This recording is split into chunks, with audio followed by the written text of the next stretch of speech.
Hi viewers, welcome back. నేను మీ cyber Satish. గత వీడియోలో హైదరాబాద్ నుంచి ప్రయాగ్రాజ్ ఏ విధంగా చేరుకున్నామో అన్నది కవర్ చేశాము.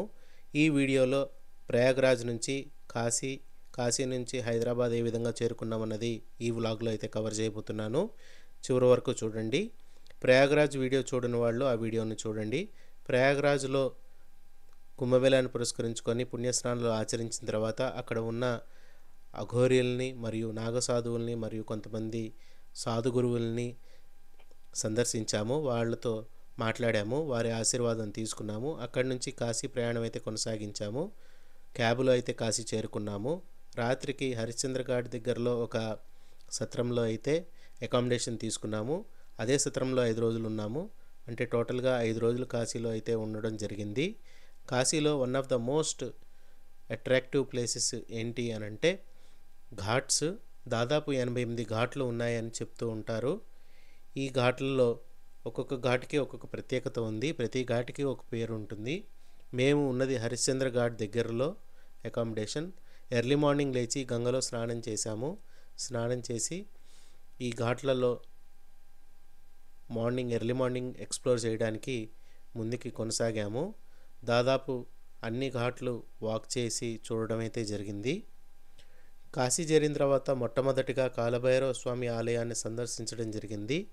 కాశీని రక్షించే క్షేత్రపాలకుడు అని కాలభైరవుని చెప్తారు. ఇక్కడ కాలభైరవుని అత్యంత భక్తి శ్రద్ధలతో అందరూ పూజిస్తూ ఉంటారు.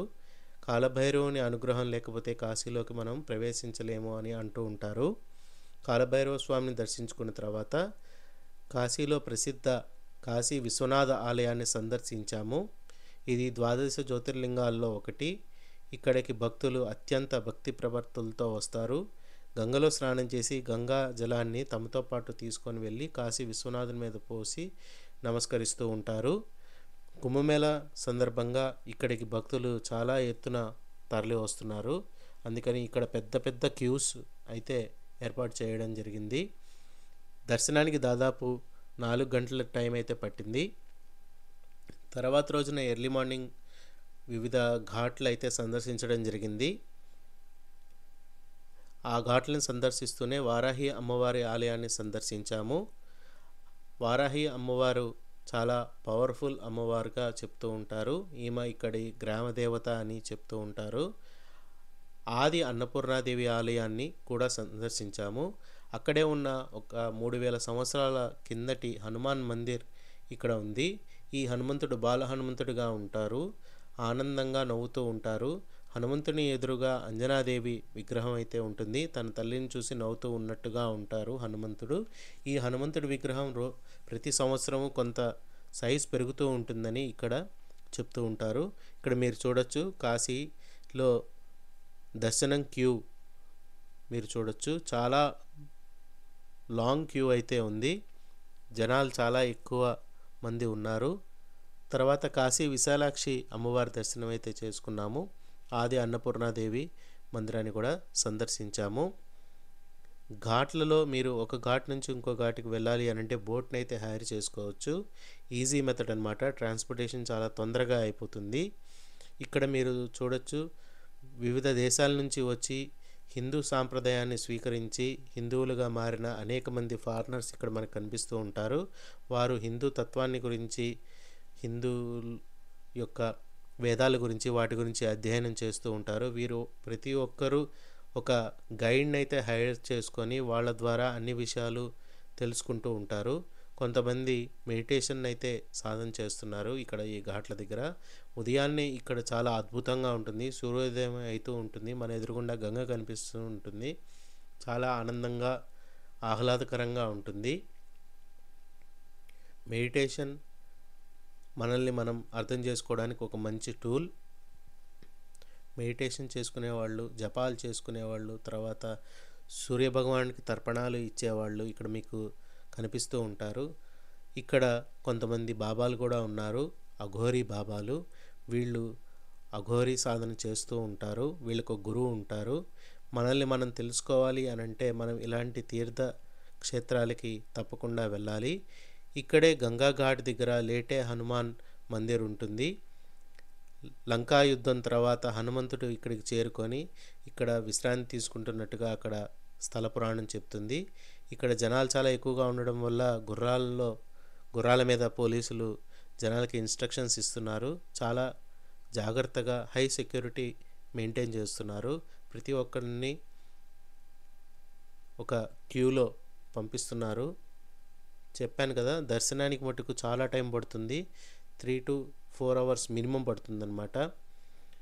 షాపింగ్ చేసే వాళ్ళకి కాశీలో మీకు ప్రధానంగా బెనారస్ చీరలు, కొన్ని సాంప్రదాయ దుస్తులు దొరుకుతూ ఉంటాయి. వారాహి అమ్మవారి temple is one of the most famous temples. మనం యూట్యూబ్లో చూస్తూ ఉంటాము. ఇక్కడ మీరు చూడొచ్చు, ఆది అన్నపూర్ణాదేవి మందిర్. ఇక్కడ అఘోరీ బాబాలు జనానికి ఆశీర్వాదాన్ని ఇస్తూ ఉన్నారు. వారిని ఆశ్రయించి వారితో కొన్ని ఇష్టాగోష్ఠి చేసేవాళ్ళు కూడా కొంతమంది ఉన్నారు. వారి దగ్గర కొంతమంది తమకు ఉన్న బాధలను చెప్పుకొని అవి ఎలా పోతాయి అని రెమెడీస్ కూడా అడుగుతున్నారు. వాళ్ళు ఓపిక్గా వాళ్ళకి కావాల్సిన రెమెడీస్ ఇస్తున్నారు. శివతత్వం మీకు అన్ని చోట్ల కనిపిస్తూ ఉంటుంది. ఎవరిని చూసినా ఆ పరమశివుని చూసినట్టే అనిపిస్తూ ఉంటుంది. అక్కడ నుంచి ఎయిర్పోర్ట్ చేరుకున్నాము. ఫ్లైట్ని బోర్డింగ్ పాస్ తీసుకొని ఫ్లైట్ని అయితే బోర్డ్ చేశాము. ఇదొక అద్భుతమైన ఎక్స్పీరియన్స్.